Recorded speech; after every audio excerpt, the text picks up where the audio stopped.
Bonjour à tous, je suis Glenn Dizen et aujourd'hui nous sommes le 13 février 2025 et je suis accompagné de l'excellent Douglas McGregor, colonel dans l'armée américaine. C'est vraiment un plaisir de vous revoir, colonel. Ravi de te voir aussi, Glenn. Je voulais d'abord vous demander ce que nous pouvons penser de la politique étrangère globale de Trump.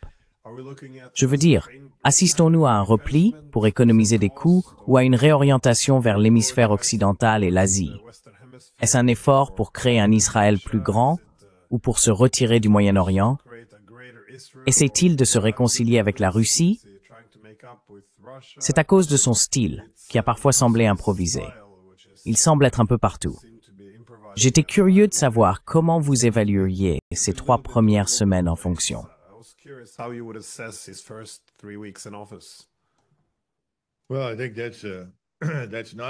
Eh bien, je pense que ce n'est pas une caractérisation inexacte. Permettez-moi de dire en préambule de mes remarques que moi et des millions d'Américains sommes très satisfaits de ce qu'il fait ici aux États-Unis. Il avance dans des directions très importantes, remettant en question le statu quo en termes de toute la bureaucratie massive que nous avons développée au cours des 80 dernières années. Donc, je pense qu'il est sur la bonne voie à cet égard. Il s'occupe maintenant de la frontière, de la criminalité, du trafic humain illégal, etc. Mais en ce qui concerne la politique étrangère et la défense, je pense que vous avez raison. Il y a une certaine confusion et un certain chaos qui résultent parfois de déclarations contradictoires.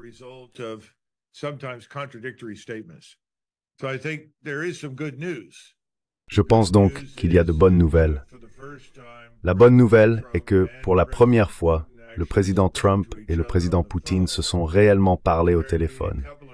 Il y avait eu quelques communications auparavant, mais toujours par l'intermédiaire d'un tiers. Cette fois, ils ont parlé directement. Et le président Poutine a invité le président Trump à venir à Moscou. L'autre chose est que le président Trump a clairement indiqué que les frontières ne vont pas changer, qu'il n'y aura pas de retour en arrière sur les gains russes sur le terrain. Ce que les Russes ont, ils vont le garder. Et je pense que c'est un développement très positif.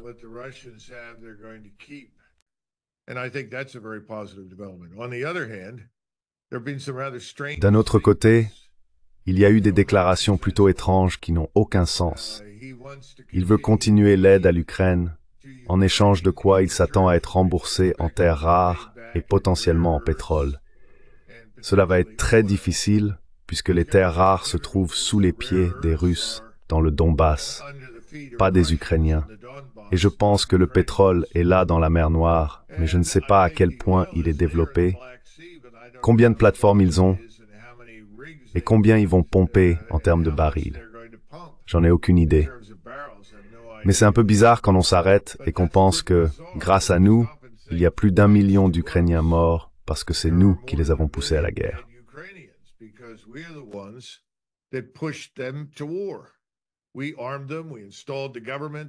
Nous les avons armés, nous avons installé le gouvernement qui les a menés à la guerre avec la Russie, en partant du principe, d'abord, que nous pourrions vaincre la Russie avec cette force par procuration. Et quand il est devenu clair que c'était une impossibilité pour soi-disant affaiblir la Russie. Et puis j'entends des gens dire, eh bien, il veut maintenir ce genre de choses comme levier dans ses négociations avec le président Poutine. Eh bien, c'est une idée très stupide, parce que nous n'avons aucun levier. Aucun. Et les différences d'intérêt sont profondes. Comme vous le savez, l'Ukraine est une question existentielle pour la Russie. Elle ne joue aucun rôle de ce type pour nous ou pour l'OTAN, et ne l'a jamais fait.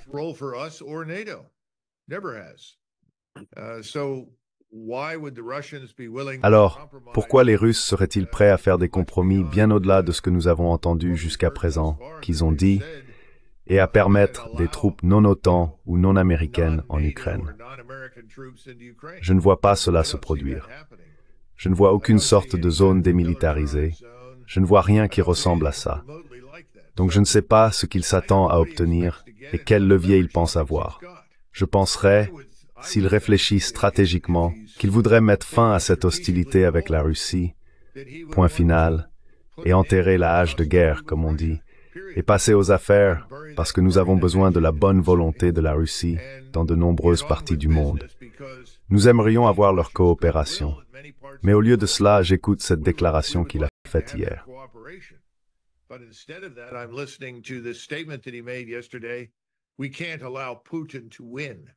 Nous ne pouvons pas permettre à Poutine de gagner. Eh bien, il est un peu tard dans le jeu. Il a gagné. Et si vous ne comprenez pas à quel point l'Ukraine est stratégiquement importante pour la Russie, alors attendez-vous à ce que les Russes ne s'arrêtent pas nécessairement au fleuve Dniepr. Ils peuvent aller plus loin, et c'est quelque chose qu'ils doivent comprendre, et nous devons sortir de cette situation.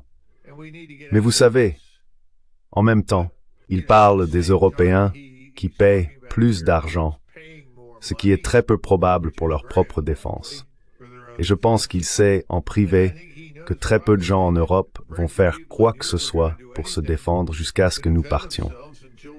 Et c'était autrefois son objectif, réduire notre présence et finalement sortir du rôle de premier intervenant de l'Europe.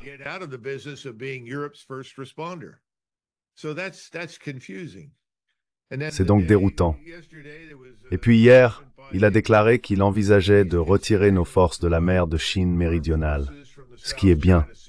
Je ne pense pas que nous ayons besoin de forces en Asie du tout. Mais encore une fois, je ne considère pas la Chine comme une menace militaire imminente. C'est donc quelque chose que nous devrions accueillir. Mettons fin à ces absurdités concernant Taïwan. Il n'y a aucune raison pour nous de faire la guerre pour Taïwan. Taïwan n'a pas d'importance stratégique particulière pour nous, mais c'est vital pour la Chine. Nous devrions respecter cela. Donc espérons que nous pourrons clarifier un peu cette confusion. Mais je ne sais pas. Je veux dire, Glenn, je dois avouer comme vous, je suis un peu confus.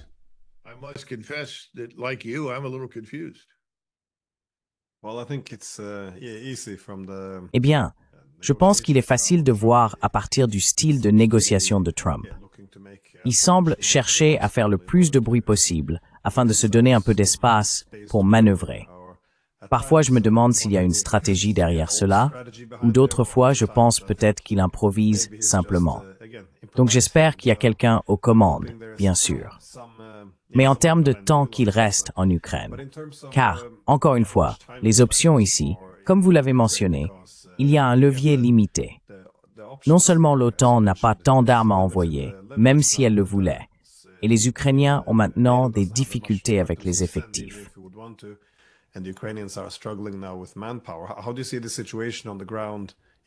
Comment voyez-vous la situation sur le terrain en Ukraine?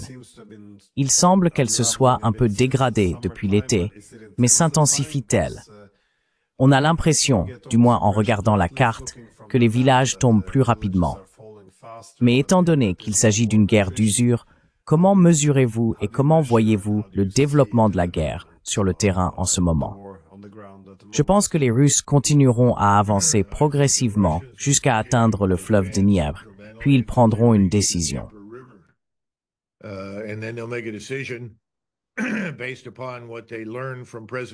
En se basant sur ce qu'ils apprennent du président Trump concernant jusqu'où ils peuvent aller, ils ne vont certainement pas tolérer le gouvernement à Kiev qui existe aujourd'hui. Je ne le ferai certainement pas.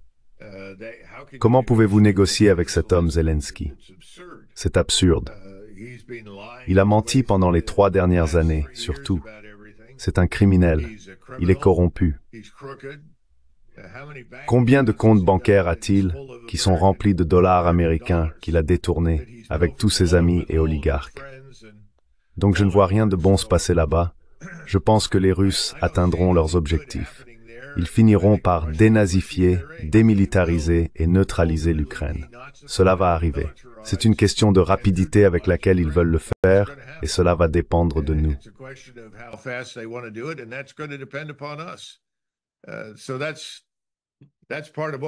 Donc, c'est en partie ce dont nous ne pouvons pas être certains pour le moment, sauf que personne ne va déloger les Russes. Nous n'allons pas engager de force pour cela, et les Européens non plus. Et vous savez, généralement, quand vous êtes dans ce genre de situation, vous vous taisez et vous faites un accord, comme on dit. Et bien sûr, c'était la remarque célèbre de Napoléon à propos du pape. Le pape s'opposait à ce qu'il faisait. Il s'est retourné et a dit, « Eh bien, combien de bataillons a le pape ?» Et la réponse était évidente, « Aucun. » Donc au diable le pape. Je pense donc que nous devons comprendre que nous avons affaire à une situation très différente. L'autre sujet qui est ouvert, et dont nous n'avons pas parlé bien sûr, c'est le Moyen-Orient. Et le président Trump veut être transactionnel financièrement partout sauf au Moyen-Orient.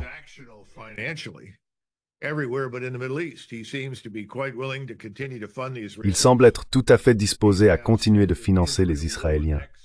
Il a maintenant déclaré qu'Israël annexera la Cisjordanie. Et il semble être prêt à regarder les Israéliens anéantir ce qui reste à Gaza dans un avenir proche lorsque ce cessez-le-feu, qui n'était vraiment jamais censé aller au-delà de la première phase, franchement, prendra finalement fin. Il a dit qu'il allait déchaîner l'enfer. Eh bien, si vous êtes à Gaza, je ne sais pas ce que vous pouvez faire d'autre à ce stade. Vous avez déjà traversé l'enfer, donc cela signifie plus d'enfer. Et je ne sais pas combien d'attention nous portons au reste du monde, sans parler du reste du Moyen-Orient.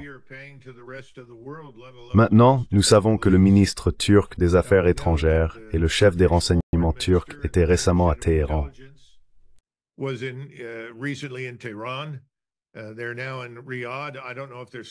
Ils sont maintenant à Riyad. Je ne sais pas s'ils y sont encore. Je serais très intéressé de savoir où ils iront ensuite. Leur prochaine destination nous en dira beaucoup sur l'avenir de la région, surtout s'ils vont au Caire. Toute la région est en proie à la rage et à la colère, et c'est là que nous sommes très proches du déclenchement d'une grande guerre régionale. Je ne pense pas que tout le monde va rester tranquillement assis et se laisser facilement intimider par nous ou les Israéliens pour se soumettre pendant que les Israéliens tuent encore plusieurs centaines de milliers de Palestiniens et commencent le nettoyage ethnique en Cisjordanie. Je ne sais pas si le président Trump s'en rend compte. Et encore une fois, en revenant à la Russie va soutenir l'Iran.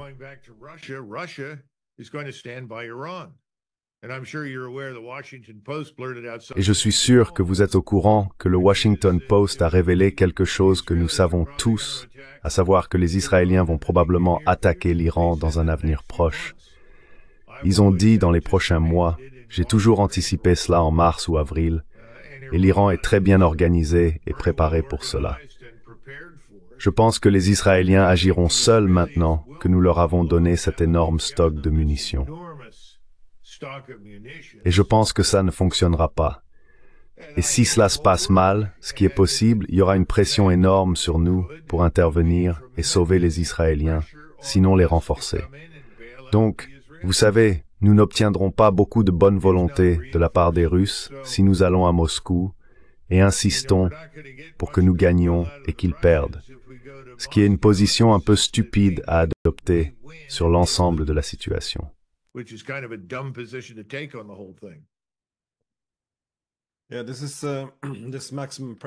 Oui, cette pression maximale semble fonctionner à certains endroits, mais pas évidemment à d'autres.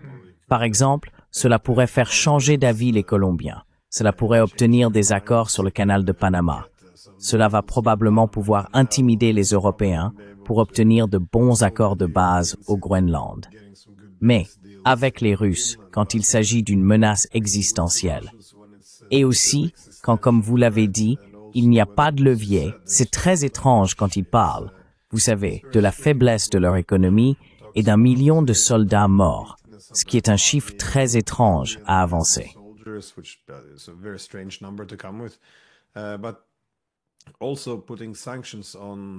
Mais aussi, imposer des sanctions sur l'uranium. Cela semblerait être un grand exercice d'automutilation pour les États-Unis. Surtout maintenant avec le Moyen-Orient.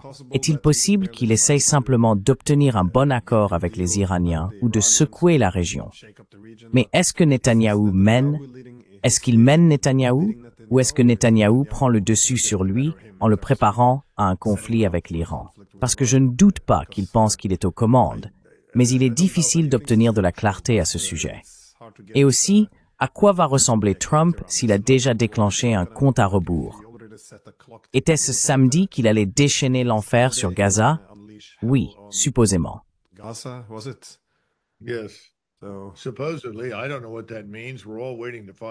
Je ne sais pas ce que cela signifie. Nous attendons tous de le découvrir. Je ne peux pas imaginer que nous participerions à une campagne de bombardement dirigée contre les personnes au sol à Gaza. C'est incompréhensible pour moi. Mais encore une fois, je suppose que c'est possible. Je pense simplement que les Israéliens, maintenant qu'ils ont toutes les bombes de 2000 livres qu'ils peuvent larguer, ainsi que ces très grandes bombes anti-bunker, qui ont le même impact qu'une ogive de 10 kilotonnes, pensent que celles-ci sont conçues pour l'Iran. Je ne sais tout simplement pas comment ils vont les livrer, car vous avez généralement besoin d'un bombardier très grand et puissant, comme le B-2, pour transporter ce genre de poids.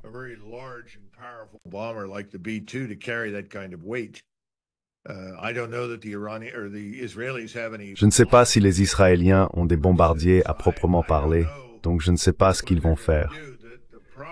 Le problème que je vois, c'est que cette approche de la politique étrangère américaine, basée sur la corruption, l'intimidation et le bombardement, devrait bientôt cesser. Beaucoup d'entre nous ont voté pour le président Trump parce que, en plus de ce qu'il fait sur le plan intérieur, nous recherchions ce que vous avez mentionné au début, le désengagement de ces conflits et le repli, car nous en avons grandement besoin. Mais jusqu'à présent, il ne semble pas que ce soit la direction que nous prenons.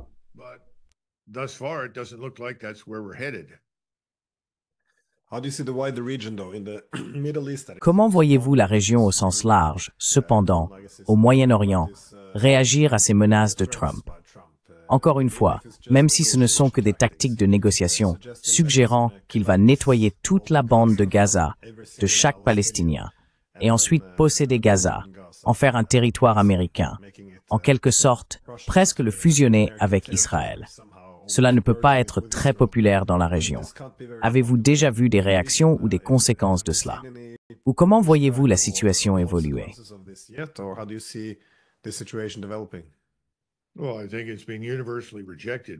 Eh bien, je pense que cela a été universellement rejeté par tout le monde dans la région. Le général Sisi était à Washington et l'a clairement exprimé. Ils ne veulent rien avoir à faire avec ça. Ils ont engagé leurs forces dans le Sinaï. Ils sont assis en face de Gaza et de la frontière israélienne. Le roi de Jordanie, après ce qui semble avoir été une certaine hésitation, a maintenant déclaré que si on pousse des réfugiés palestiniens en Jordanie, il déclarera la guerre à Israël. Ensuite, bien sûr, vous avez les Turcs. Ils sont horrifiés. Et Erdogan a dit que c'était inacceptable. Téhéran ne le soutient évidemment pas. Les Émirats ne le soutiennent pas. Et le plus important, je suppose, du point de vue sunnite, c'est que les Saoudiens ont été sans équivoque dans leur opposition.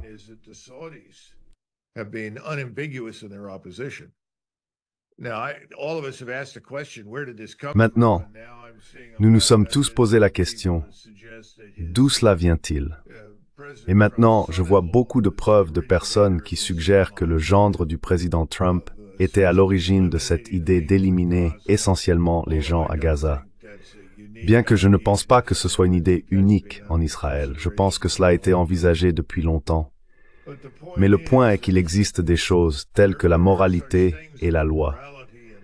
Tout ce que nous voyons, c'est une action transactionnelle. Vous savez, vous faites cela pour nous, nous faisons cela pour vous. Vous ne faites pas cela pour nous, nous vous bombardons. Vous nous remboursez, vous nous compensez financièrement, ou nous partons. Ce genre de commerce, je ne vois pas cela mener à quelque chose d'utile à ce stade.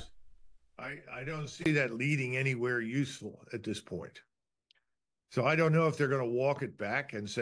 ne sais pas s'ils vont revenir en arrière et dire, eh bien, nous plaisantions. Nous ne voulions pas dire tout cela, je ne sais pas. Nous devrons voir ce qui se passe lorsque le cessez-le-feu prendra fin. Et je pense que, peu importe ce que dit le président Trump, M. Netanyahou est aux commandes. Et il va prendre des décisions en fonction de ce qu'il pense être dans son intérêt, l'intérêt d'Israël et l'intérêt de ses agents aux États-Unis. Je pense que ça signifie la guerre à Gaza, finalement en Cisjordanie, et potentiellement plus tôt que tard contre l'Iran.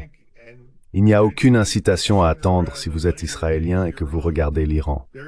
Votre hypothèse est à tort ou à raison qu'ils sont en route vers une arme nucléaire.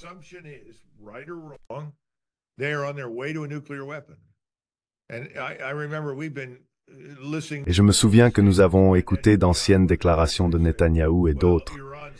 Ils disent, eh bien, l'Iran est à 6 mois d'une arme nucléaire, c'était il y a 2 ou 3 ans. L'Iran est à 6 semaines d'une arme nucléaire, c'était il y a 1 mois ou 2. Donc, si vous êtes sérieux, vous devez attaquer. Si vous attaquez l'Iran, tout est remis en question, toute la région sera enflammée et explosera. Et les Turcs, comme je l'ai dit auparavant, les gens doivent prêter attention non seulement à ce que dit M. Erdogan, mais à ce qu'il fait. Et sa population est galvanisée, prête à se battre. Et il a la capacité, la force, mais il ne veut pas nous combattre. Nous ne voulons pas le combattre. Alors que faisons-nous dans ces circonstances si toute cette région s'effondre et se précipite sur Israël?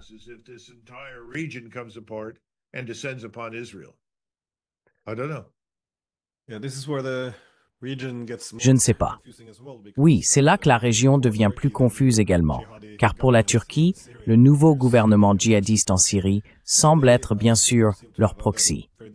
Mais il semble avoir une relation très différente avec Israël. Il semble presque excusé lorsqu'ils larguent des bombes sur les entrepôts militaires dans leur région. Donc je me demandais, comment vous voyez cela? Consolide-t-il simplement le pouvoir? S'aligne-t-il avec Israël? Ou voyez-vous ce gouvernement, avec la Turquie inévitablement entrer en conflit avec Israël, surtout qu'il s'est étendu si loin sur le territoire syrien, ou est stable du tout? On n'en entend plus beaucoup parler de nos jours.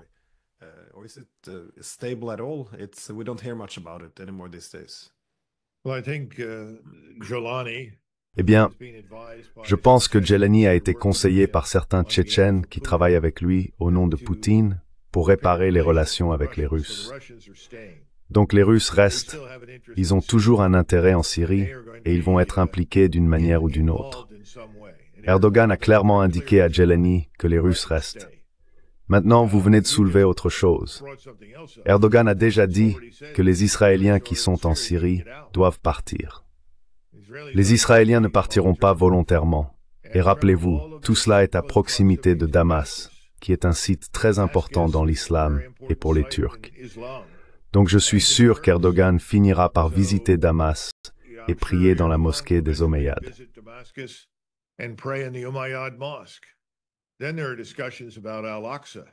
Ensuite, il y a des discussions sur Al-Aqsa.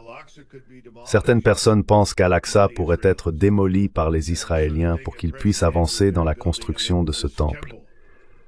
En même temps, il y a des gens dans le monde arabe qui prétendent que les Arabes ont acheté des biens immobiliers, les Émirats ou les Saoudiens ou quelqu'un d'autre, et travaillent avec les Israéliens. C'est très confus, c'est très dangereux, et ces choses sont hors de contrôle. Je ne sais pas si le président Trump peut à lui seul reprendre le contrôle de ce qui se passe là-bas. Je pense que c'est, vous savez, nous avons cette expression, le cheval a quitté l'écurie. Vous savez comment faire revenir le cheval dedans.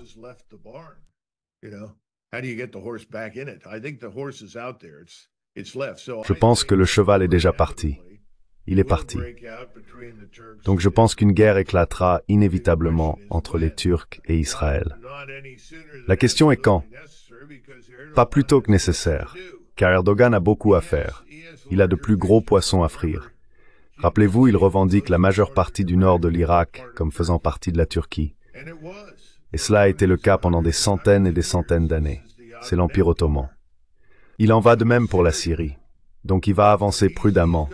Il ne veut pas mettre son entreprise en péril, mais il se battra. Et en même temps, les Iraniens ne sont pas intéressés par une guerre, mais ils sont prêts. Et ils ont maintenant beaucoup de capacités, et les Russes les ont énormément aidés au cours des 6 derniers mois.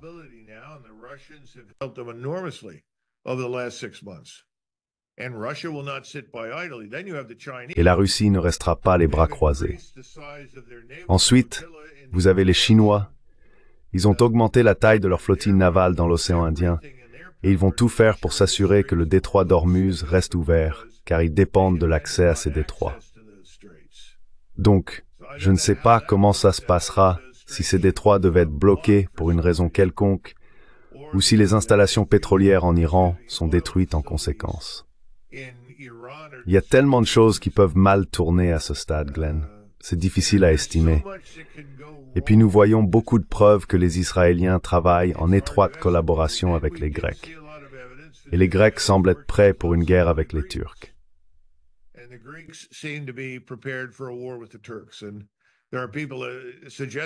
Et il y a des gens qui suggèrent que c'est la stratégie israélienne de lâcher les Grecs contre les Turcs si les Turcs se retournent contre eux.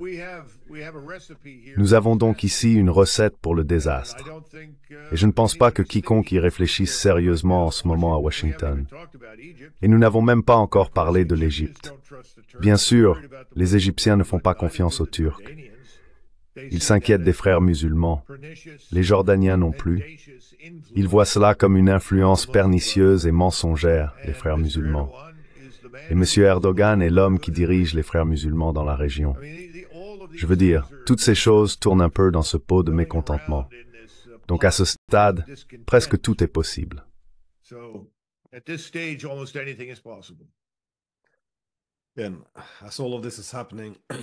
Alors que tout cela se passe, on a l'impression que les Européens sont devenus de simples spectateurs. Ils ne semblent pas avoir beaucoup de rôle dans cette région non plus.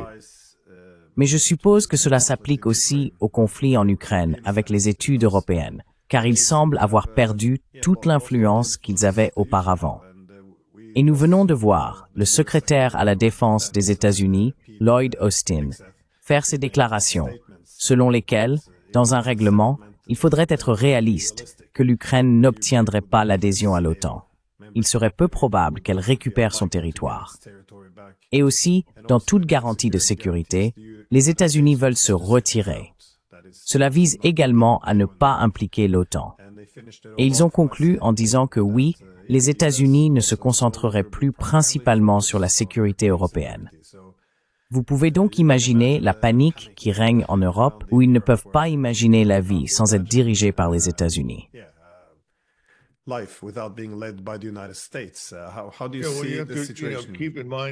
Comment vois-tu la situation, Glenn? N'oublie pas que ce n'est pas une nouvelle.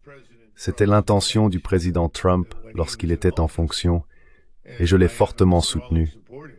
Je ne pense pas que les Européens retrouveront leur confiance en eux et redeviendront une grande puissance mondiale tant qu'ils n'accepteront pas la responsabilité de leur propre défense. Et je pense que c'est une bonne chose. Vous savez, il y a des gouvernements qui arrivent au pouvoir maintenant qui sont nationalistes. Ces nationalistes ne sont pas des va-t-en-guerre. Les gens qui quittent leurs fonctions sont évincés. Je veux dire, les Allemands ont une élection le 23 février. Je serais très intéressé de voir comment cela se passe. Tout le monde rejette l'AfD. Eh bien, l'AfD devient de plus en plus forte parce que les Allemands disent « Qu'est-ce qui ne va pas avec l'AfD » Ce qu'ils disent, c'est que nous voulons sortir de lui-même. Nous voulons sortir de l'OTAN. Nous ne voulons pas être entraînés dans des guerres.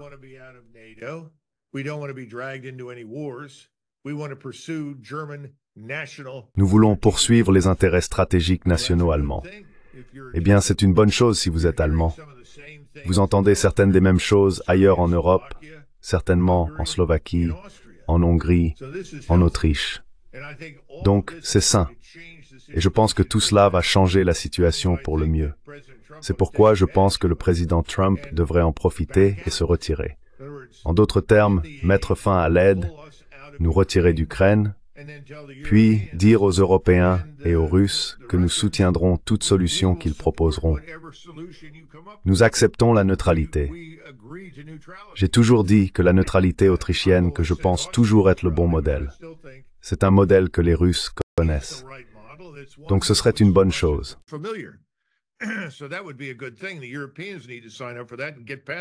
Les Européens doivent s'engager et dépasser toutes ces absurdités.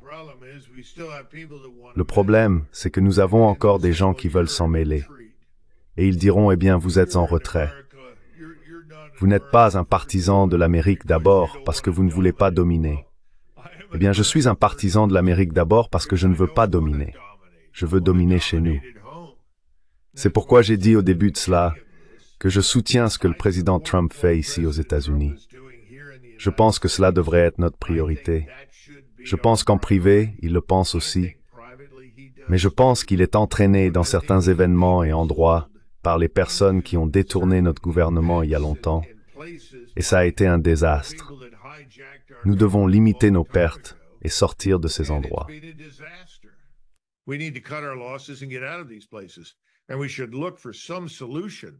Et nous devrions chercher une solution. Elle ne sera peut-être pas parfaite, mais toute solution qui empêche cet Armageddon de se produire au Moyen-Orient n'est dans l'intérêt de personne. Et je suis très très heureux d'entendre ce qu'il a dit sur la démilitarisation de notre relation avec la Chine. Il n'y a aucune raison pour cela. Et effectivement, c'est ce qu'il sous-entend en retirant les forces de la mer de Chine méridionale et d'autres endroits. Nous devons nous retirer. Donc, vous savez, Glenn, je ne sais pas ce que nous ferons. Je pense que nous ferons ce que Churchill a dit. Vous savez, les Américains finissent par faire la bonne chose après avoir tout essayé. Je pense que cela pourrait aussi se produire ici. Mais le tout essayé en ce moment est très dangereux au Moyen-Orient.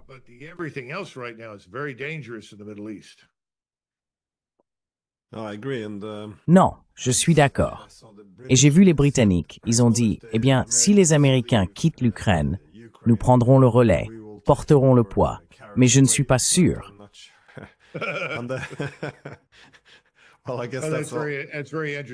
Eh bien, je suppose que c'est très divertissant. Et je suppose qu'ils vont puiser dans le fonds souverain national norvégien pour le financer, parce que l'économie britannique va très mal. Leur système financier est au bord de l'effondrement. Les jours de Starmer sont comptés. Je suis surpris qu'il soit encore là. Je ne pense pas qu'il y restera encore longtemps. Les Britanniques, je pense, en ont de plus en plus assez aussi.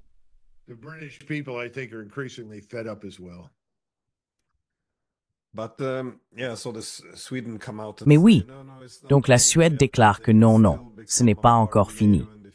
Ils peuvent encore devenir membres de l'OTAN à l'avenir. Vous savez, ils s'accrochent toujours à cela. Mais comme vous l'avez suggéré, si les États-Unis déplacent leur attention et souhaitent s'en retirer simplement par nécessité, que pensez-vous que cela signifie pour l'OTAN à l'avenir? Parce qu'il y a beaucoup de composants là-bas. C'est-à-dire, les États-Unis se retirant un peu, vous avez les nouveaux gouvernements plus nationalistes qui arrivent en Europe, qui ne sont pas vraiment intéressés à mener une guerre avec la Russie. Donc, si vous deviez regarder dans une boule de cristal, que voyez-vous se passer avec l'OTAN en tant que principale institution de sécurité de l'Europe?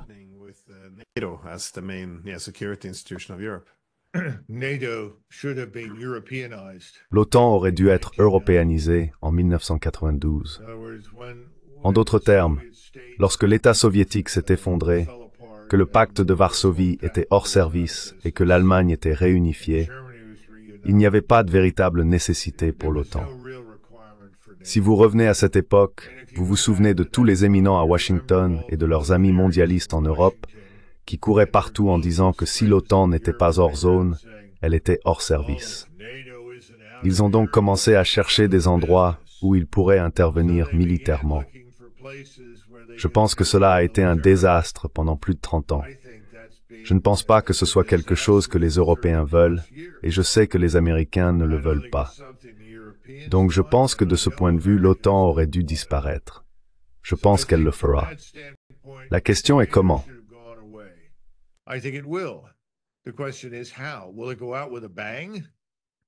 Cela se terminera-t-il en fanfare ou dans un gémissement?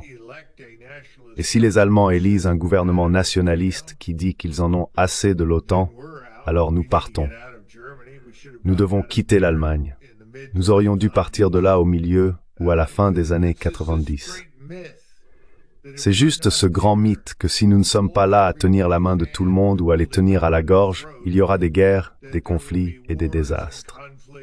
Eh bien, cela ne résiste pas à un examen plus attentif. Nous vivons au XXIe siècle. Je ne vois aucun intérêt de l'Allemagne, de la France, de l'Espagne ou de la Pologne à envahir qui que ce soit autour d'eux. Je ne le vois tout simplement pas. Il y aura des différends, mais je pense que nous avons atteint un point où ceci pourrait être géré sans un grand nombre de victimes des deux côtés.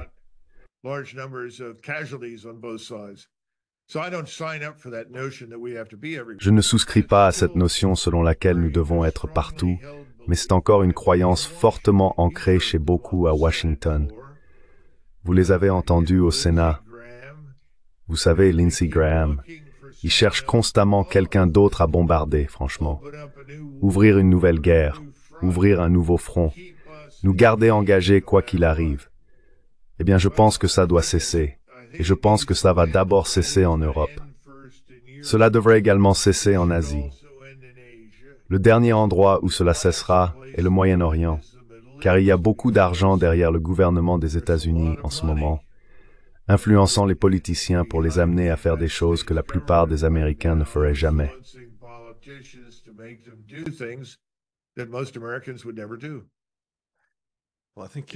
Eh bien, je pense que la faiblesse est que vous abordez cela d'un point de vue rationnel.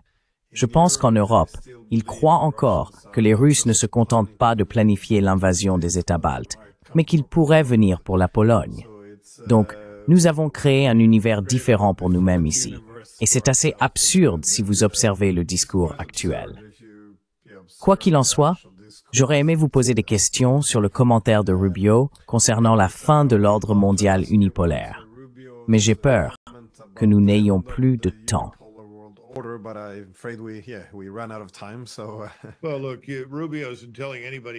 Eh bien, écoutez, Rubio ne dit rien que nous ne sachions déjà. C'est donc une évidence flagrante. Et d'ailleurs, vous avez mentionné le Groenland et Panama, etc. Il n'y a pas de saisie chinoise du canal de Panama. C'est beaucoup de non-sens. Vous avez une entreprise en dehors de Hong Kong, elle vient de Hong Kong, ce sont des entrepreneurs, et ils ont opéré aux deux extrémités du canal pour aider au chargement et au déchargement des navires et pour effectuer certains travaux d'infrastructure. Ils ont été embauchés par le gouvernement panaméen depuis Hong Kong parce que nous n'avons pas pris le contrat aux États-Unis. Donc c'est très simple.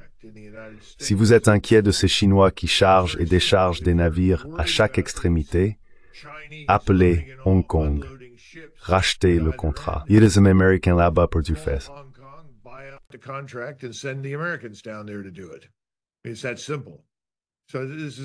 C'est aussi simple que ça. Donc tout cela est absurde à propos de Panama. L'autre chose, quelqu'un a dit, eh bien nous devons faire passer nos porte-avions par là pour défendre Taïwan. Eh bien bonne chance avec ça. Les porte-avions ne passent pas par le canal de Panama. Il a été construit pour les cuirassés au début du XXe siècle. C'est l'une des raisons pour lesquelles nos cuirassés étaient plus étroits en termes de largeur que ceux construits par les Allemands, les Japonais et les Britanniques. Mais vous n'allez rien faire passer par le canal qui soit une question de vie ou de mort pour quoi que ce soit dans le Pacifique. Donc je pense que cela doit simplement être abandonné et oublié. L'autre partie concerne le Groenland. Et vous savez, comme je l'ai dit, je pense que nous en avons parlé. Les Danois sont des alliés. Vous me dites que les Danois sont soudainement hostiles et que nous devons envahir le Groenland.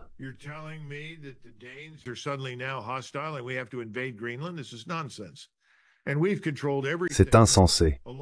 Et nous avons tout contrôlé le long de la périphérie arctique au Canada, au Groenland, en Alaska, même dans votre pays. Vous savez, la périphérie est sous notre parapluie de capacité de surveillance et de reconnaissance, si vous voulez. Que devons-nous faire que nous ne faisons pas déjà? C'est plutôt stupide. Encore une fois, c'est une opportunité pour des discussions avec les Russes qui contrôlent une grande partie de l'autre périphérie, afin que nous n'ayons pas de problème, que nous puissions l'utiliser, que tout le monde puisse l'utiliser. Chinois, Japonais, n'importe qui peut utiliser cette chose. Et cela devrait être notre objectif. Donc je pense que nous devrions arrêter de parler de tout en termes militaires, parce que cela ne correspond tout simplement pas. Mais vous savez, comme vous le dites, peut-être que je suis juste trop victime de la raison et que je dois exprimer plus d'émotions, comme tout le monde à Washington.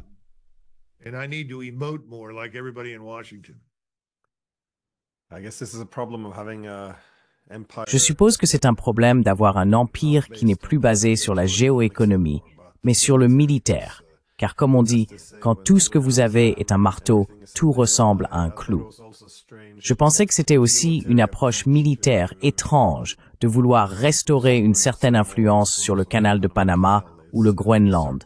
D'ailleurs, en menaçant de le prendre par la force militaire. Cela ne semble vraiment pas être le meilleur outil pour le travail tel qu'il est.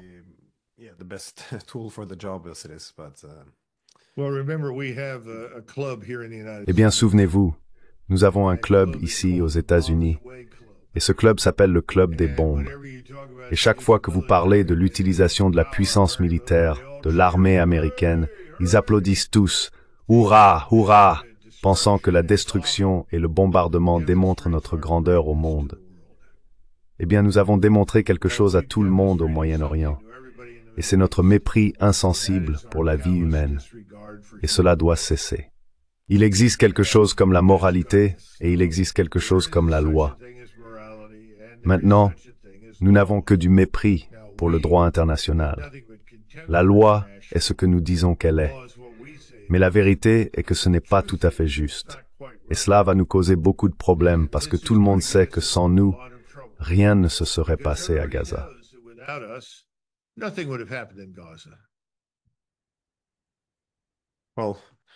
Eh bien, j'apprécie vraiment votre désolé d'avoir un peu dépassé. Mais merci encore, colonel. Je l'apprécie vraiment, bien sûr. Merci, Glenn. Merci. Thanks.